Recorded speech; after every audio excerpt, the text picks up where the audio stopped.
Hello guys, and welcome back to the C++ session. Uh, I think my voice is clear. Today हम क्या देखने वाले थे? आज हम स्ट्रक्चर देखेंगे C का, ठीक है? तो हम कैसे प्रोग्राम लिख सकते हैं C में? सी हम पहले सी क्यों सीख रहे हैं हम? क्योंकि लॉजिक बिल्डिंग आपको आना चाहिए, ठीक है? सी में हम लॉजिक बिल्डिंग सीखेंगे और सी प्लस प्लस में फिर क्लासेस, ऑब्जेक्ट्स हो वगैरह, पॉलीमॉर्फिज्म, इनहेरिटेंस वगैरह सीखेंगे। और मेन मोटिव क्या है इस सेशन का, इस प्लेलिस्ट का, कि आपको लॉजिक बिल्डिंग आना चाहिए, ठीक है? तो सी सीखने का यही मोटिव है कि आपको एक सेक ऑफ कॉन्फिडेंस आना चाहिए कि कैसे हम प्रोग्राम्स लिखें और कैसे उसे एग्जीक्यूट करें, ठीक है? फॉर पर्टिकुलर कॉज, ठीक है? तो मैं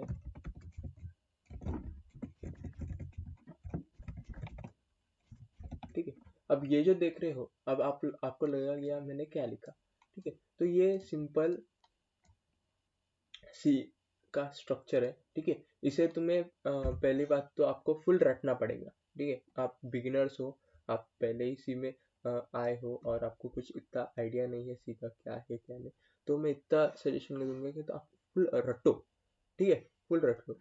तो पहली बात तो ये कैसे रटेंगे? तो इसे हम कहेंगे हेडर फाइल, ठीक है? हमने हेडर फाइल इंक्लूड किए, हेडर फाइल, ठीक है? इसे हम कहेंगे हेडर फाइल। ये हेडर फाइल, ये कौन सी हेडर फाइल है? stdio.h, ठीक है? stdio.h ये नाम की हमने हेडर फाइल इंक्लूड की। अब इसको अगर आपको समझना होगा तो आप कैसे समझोगे? तो ये देखो, हमने पिछले लेक्चर में ये समझा था कि ऑपरेटिंग सिस्टम होती है, ठीक है? ये एक ऑपरेटिंग सिस्टम होती है। अब इसे प्रोसेस देना होता है, ठीक है? उसको एक सेट ऑफ इंस्ट्रक्शन देना था। ऑपरेटिंग सिस्टम को पता नहीं है कि वो कैसे एग्जीक्यूट करेगा प्रोग्राम या क्या करेगा, हमें उसको बताना है कि क्या क्या तुझे परफॉर्म करना है टास्क, ठीक है? वो टास्क कैसे परफॉर्म करेंगे आप? तो वो आप परफॉर्म करोगे एक सेट ऑफ फंक्शंस में, ठीक है? तो ये जो इंटमैन है, तो इंटमैन एक स्टार्टिंग फंक्शन है, ठीक है? जैसे आप बोलोगे मेरा ये घर है, ठीक है? ये घर है, इसके घर में अंदर जाने के लिए आपके पास दरवाजा होगा ना, मेन डोर जैसे हम बोलते हैं। तो यही ऐसे ही प्रोग्रामिंग में सी प्लस प्लस प्रोग्राम को अगर हमें रन करना होगा तो इसका ये मेन डोर है, ठीक है? इससे एग्जीक्यूशन स्टार्ट होगा, ठीक है?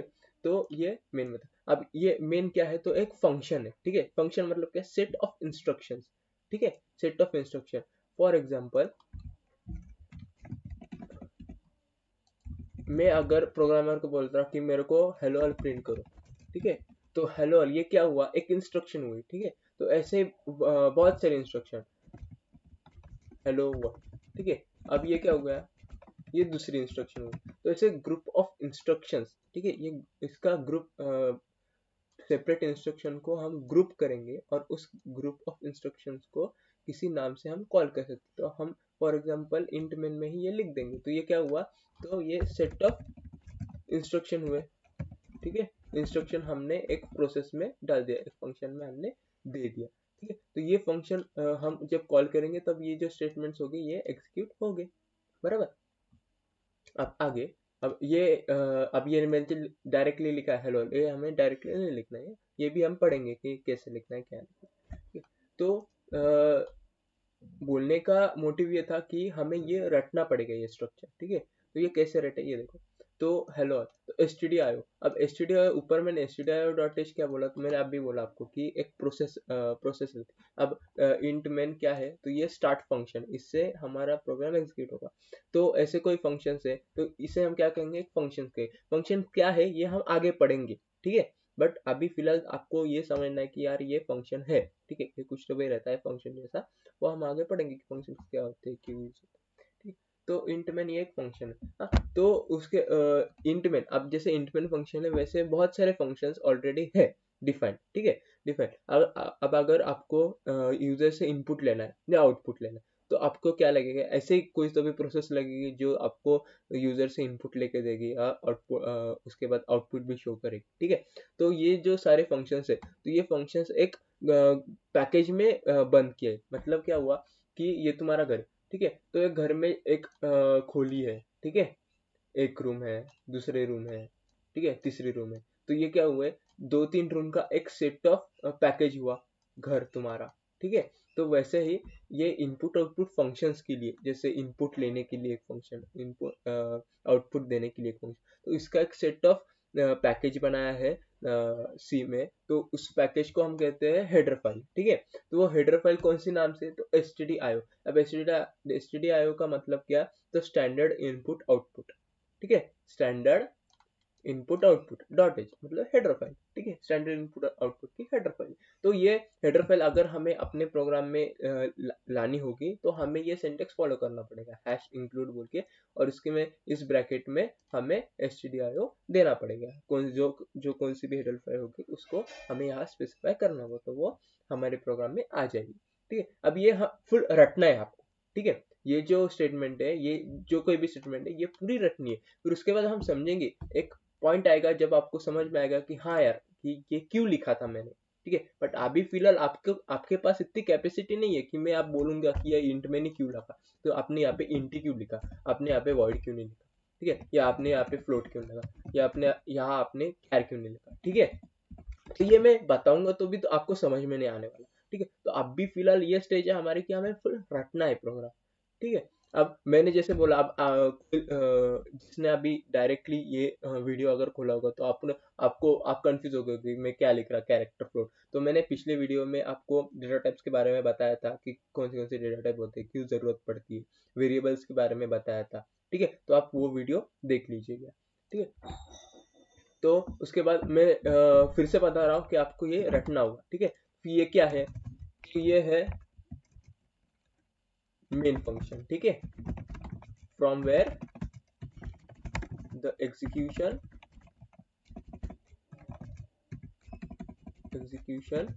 विल गेट स्टार्टेड, ठीक है, विल गेट स्टार्टेड, ठीक है। तो यहाँ से एग्जीक्यूशन स्टार्ट होने वाला है, ठीक है। फिर उसके बाद ये क्या है, तो ये ब्रैकेट है, ठीक है, ओपन कर्ली ब्रैकेट, ठीक है। ये क्या है, ओपन कर्ली ब्रेसेस, ठीक है। ये कर्ली ब्रेसेस क्यों, ठीक है। तो अब हमने जो देखा था कि कंपाइलर बुद्धू है, ठीक है, हमें कंपाइलर को समझाना पड़ेगा कि तुझे क्या करना है, ठीक है। कंपाइलर बुद्धू है, उससे हमें टीच करना पड़ेगा, हाँ यार ये कर, उसके बाद ये कर, फिर वो कर। फिर कंपाइलर वैसे ही ऑपरेटिंग सिस्टम के लिए एक कोड जनरेट करेगा 101010 में, ठीक है। तो फिर ऑपरेटिंग सिस्टम को एग्जीक्यूट, फिर कंपाइलर को बताने के लिए क्या कि बाबा मेन जो फंक्शन है वो यहाँ से शुरू हो रहा है, यहाँ पे खत्म हो रहा है, ठीक है। आप कंपाइलर को अगर हमें बताना पड़ेगा कि यार यहाँ से शुरू हो रहा और मैं यहाँ पे खत्म हो रहा, क्या, तो उसके लिए कैसे पता चलेगा कंपाइलर को, तो ये ओपन ब्रैकेट और क्लोज ब्रैकेट ऐसा इंडिकेशन आपको देना पड़ेगा। अब ये ओपन ब्रैकेट और क्लोज ब्रैकेट में जो कुछ भी आएगा वो इस मेन फंक्शन की कंटेंट होगा या स्टेटमेंट्स होंगे, ठीक है। तो ये भी आपको रटना होगा, ठीक है। मतलब मैं इतना कह रहा कि ये जो स्ट्रक्चर है सी का, ये आपको फिलहाल रटना होगा कि यार मेरे को अगर सी का प्रोग्राम लिखना है तो मुझे ये करना पड़ेगा, ये फॉलो करने पड़ेगा, इंट मेन लिखना पड़ेगा, फिर रिटर्न 0 ये लिखना पड़ेगा। बट ये ब्रेसेस का आपको समझ में आया, ओपन ब्रैकेट और क्लोज ब्रैकेट क्यों लिखा, क्योंकि वो एक सेट ऑफ इंस्ट्रक्शन, मतलब ये इसके जो मेन फंक्शन के जो इंस्ट्रक्शन है वो कंपाइलर को हमें बताना पड़ेगा, कंपाइलर बुद्धू है, उसे हमें बताना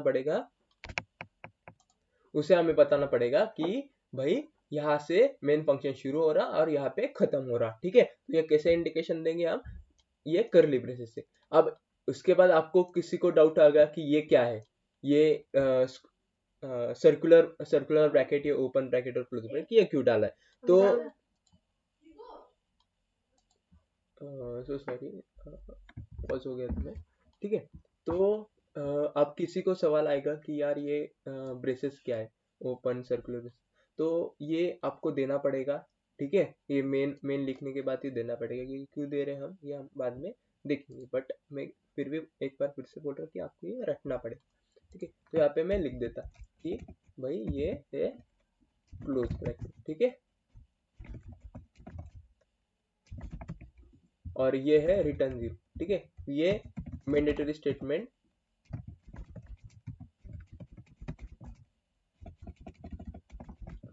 ठीक है। तो ये मैंडेटरी है, ये आप अभी फिलहाल रखना पड़ेगा। आप यहाँ पे रिटर्न 0 ही क्यों लिख रहे हैं ये मैं आपको बाद में विस्तार से बताऊंगा, ठीक है। ये जैसे आपकी कैपेसिटी जब होगी ये समझने की, तब मैं आपको ये बता दूंगा।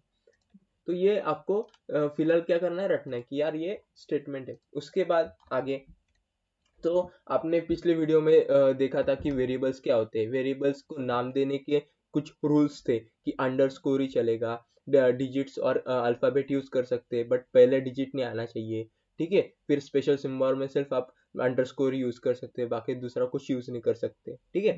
तो ये कुछ रूल्स थे वेरिएबल को डिक्लेयर करने के लिए, ठीक है। तो मैं फिर से रिपीट कर देता हूँ किसी को अगर डाउट होगा तो, कि अगर वेरिएबल मतलब क्या कि रैम में, ठीक है। अब हम प्रोग्राम पे लिखेंगे, कुछ सेट ऑफ ऑपरेशंस आपको परफॉर्म करने पड़ेंगे, ठीक है। फॉर एग्जांपल हम देखेंगे कि एडिशन का प्रोग्राम, ठीक। अगर हमने ये सोचा कि हमें एडिशन का प्रोग्राम करना है, तो एडिशन के प्रोग्राम के लिए आपने हमें क्या लगेगा कि हमें कुछ वैल्यूज देनी पड़ेगी और उसको एडिशन करना पड़ेगा। फॉर एग्जाम्पल यूजर से हमें वैल्यू लेना है और उसका एडिशन परफॉर्म करके उसको देना है। तो अब यूजर जब अपने को वैल्यू देगा तब उसको स्टोर करना पड़ेगा हमें, बराबर। उसको स्टोर करना पड़ेगा, तो वो कहाँ स्टोर होगा, तो रैम में स्टोर होगा। क्यों रैम में स्टोर होगा, क्योंकि कौन सा भी प्रोग्राम रैम में एग्जीक्यूट होने वाला है, ठीक है। रैम क्या है, रैंडम एक्सेस मेमोरी। जो कोई भी एग्जीक्यूटेबल फाइल है या जो कोई भी प्रोग्राम है वो रैम में एग्जीक्यूट होगा, ठीक है। तो ये हो गया रैम में एग्जीक्यूट, ठीक है। तो रैम में क्या होगा, तो रैम में एक स्पेसिफिक जब आप डिक्लेयर करोगे, जब आप वेरिएबल डिक्लेयर करोगे, फॉर एग्जांपल मैंने लिखा इंट ए में क्या दे रहा, तो नाम दे रहा, ठीक है। नाम किसका दे रहा, वेरिएबल का नाम दे रहा, ठीक है। तो इंट है, तो ये कंपाइलर क्या करेगा कि हाँ भाई एग्जीक्यूशन के टाइम क्या होगा कि इधर लिखा था इंट है, तो वो क्या करेगा, रैम में एक इंटीजर टाइप का ब्लॉक बना देगा। अब इंटीजर टाइप मैंने बोला था पिछली वीडियो में कि integer 4 bit of memory occupy करता है, तो 4 बिट रैम में वो असाइन कर देगा। और उसका फिर ये क्या हुआ, तो ये जो ब्लॉक है मैं यहाँ लिख रहा, ठीक है। तो ये क्या है, तो ये एक मेमोरी ब्लॉक है, ठीक है। मेमोरी ब्लॉक किसका, मेमोरी ब्लॉक, तो इंटीजर टाइप का मेमोरी ब्लॉक है। अब इसको नाम क्या है, तो उसका नाम क्या आया, तो ए, हमने क्या दिया, इसका नाम ए दिया, ठीक है। ये थोड़ा एक मिनट, इसका नाम क्या हुआ, ए आया।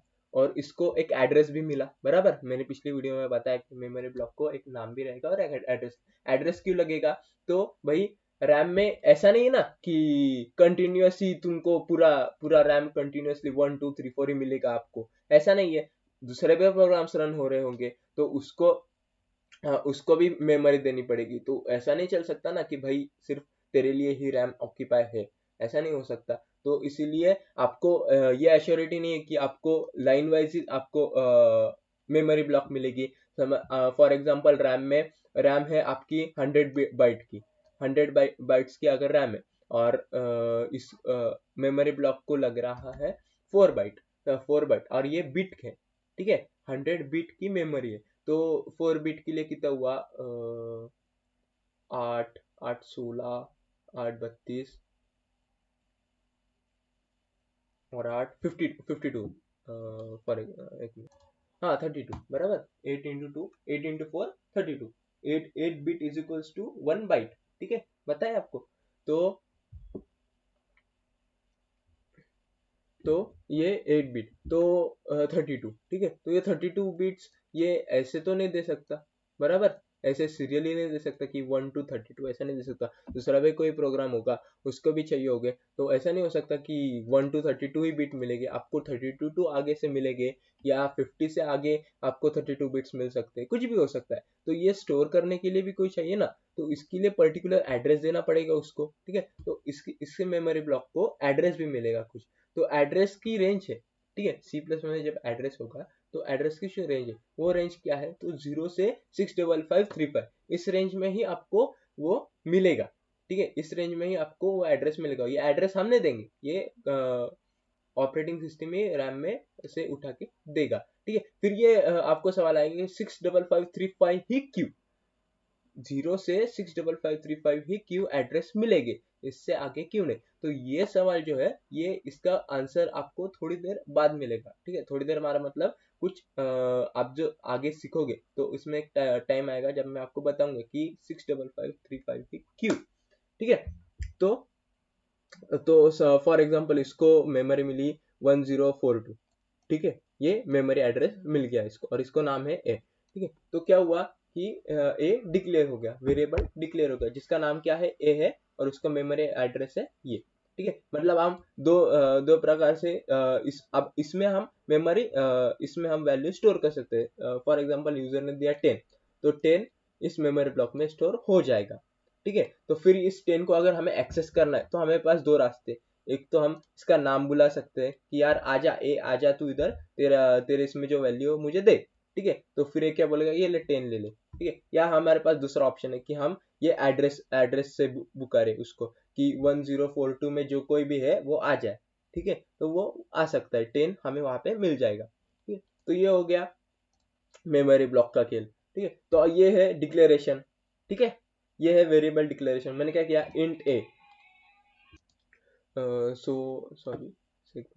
सो ये क्या है, ये मेमोरी एड्रेस है, सॉरी सॉरी, ये डिक्लेरेशन है, ठीक है। ये वेरिएबल का डिक्लेरेशन। अभी डिक्लेरेशन में हम कैसे बोल सकते हैं ये डिक्लेरेशन है, तो हम इस स्टेटमेंट में क्या बोल रहे हैं कि इंट, इंट मतलब क्या, डेटा टाइप है, ठीक है। तो कंपाइलर क्या बोल रहा है, हाँ ठीक है, इंट टाइप का मेमोरी हमें अब इंट, ठीक है, इंट लिखा है। इंट के बाद हमने क्या लिखा है, वेरिएबल का नाम। मतलब इस स्टेटमेंट ने क्या बताया कि यार तू क्या कर, रैम में इंट इंट टाइप का एक मेमोरी ब्लॉक बना दे और उसका नाम तू ए दे दे, ठीक है। तो वो क्या करेगा, मेमोरी में रैम में हमें ये ब्लॉक बना देगा, ठीक है। फिर उसके बाद को अगर अब मैंने बोला कि यूजर ने अगर 10 दिया, ठीक है। अगर मैंने यहाँ लिखा इज इक्वल्स टू 10, ठीक है, इज इक्वल्स टू 10, इससे क्या हुआ, बेसिक मैथ है, ठीक है। ए इज इक्वल्स टू 10 मतलब क्या, ए की वैल्यू 10 हो गई, बराबर। वैसे ही क्या हुआ, मैंने जब लिखा ए इज इक्वल्स टू 10, एग्जीक्यूशन हुआ ए इज इक्वल्स टू 10, तो क्या हुआ कि 10 की वैल्यू ए में आ गई, ठीक है। मैंने अगर फिर से लिखा ए इज इक्वल्स टू 11, 10 के बाद मैंने लिखा ए इज इक्वल्स टू 10 लिखा, उस स्टेटमेंट के बाद मैंने लिखा ए इज इक्वल्स टू 11, ठीक है। इसमें क्या हुआ कि ए की वैल्यू 10 थी, वो क्या हुआ 11 हो गई, मतलब क्या होगा, ओवरराइड हो गया। तो ये जो 10 थी इसको कट करेगा और इसको 11 दे देगा, ठीक है। इसमें वैल्यू क्या होगी, अब 11 हो जाएगी, ठीक है। ये समझा, ये क्या था, ये था हमारा डिक्लेरेशन, और ये क्या था, इनिशियलाइजेशन। सॉरी, थोड़ी स्पेलिंग में गलती हो गई, एडजस्ट करो, ठीक है। इनिशियलाइजेशन, तो ये हो गया इनिशियलाइजेशन, सो ठीक है। तो ये हो गया डिक्लेरेशन, ये हो गया इनिशियलाइजेशन। अब मैं ये कह रहा हूँ कि यार अब हम आगे पढ़ने वाले हैं, ठीक है। अब हम आगे पढ़ने वाले, बट अब यहाँ पे मैं स्टॉप करूंगा क्योंकि आपको थोड़ा ये रटना पड़ेगा, ठीक है। ये क्या करेंगे, या ये क्या करोगे आप, अब पिछली वीडियो में मैंने इंस्टॉलेशन भी बताया था, ठीक है, कि हम सी का इंस्टॉलेशन कैसे करेंगे वगैरह वगैरह। तो मैं ये सजेस्ट करूंगा कि आप बिल्कुल प्रोग्राम मत कीजिए, ठीक है। एग्जीक्यूशन, कंप्यूटर को हाथ मत लगाइए, ठीक है, हाथ लगाना नहीं है अभी। अभी सारा गेम आपको पेन और पेपर पे करना है, ठीक है। तो ये क्या करोगे आप पॉज करिए वीडियो और ये स्ट्रक्चर लिख लीजिए, ठीक है, ये लिख लीजिए। और यहाँ पे मैंने मेमोरी एड्रेस का कि जो भी खेल समझाया आपको, ये आपके फिर से पीछे जाइए और देखिए फिर से आगे कि ये मेमोरी ब्लॉक का क्या समझाया मैंने, और ये आपके आपके वर्ड्स में आप आपके नोटबुक में लिख लीजिए, ठीक। और ये जो प्रोग्राम का सेक्शन में ये भी पॉज करके आप वो लिख लीजिए, कमेंट डाल के बाबा ये क्यों है, ये क्यों है, ये क्यों है, ये क्यों है। और उसके बाद ये बिना देखे लिखने का ट्राई कीजिए, और आप ही देखिए कि आपने सही से लिखा है क्या, ठीक है। क्योंकि मैं सिखाने का काम करूँगा पर आपको आपका एफर्ट्स भी डालना पड़ेगा, ठीक है। तो आप सीखिए, ठीक है, इसको रट लीजिए और एक दो बार, 5 बार, 10 बार, ठीक है, इसको फिर से लिखने की, करेक्ट लिखने की ट्राई कीजिए, ठीक है। फिर अगली वीडियो में हम प्रिंट कैसे करना है, इनपुट कैसे लेना है और आगे देखेंगे, ठीक है। Thank you.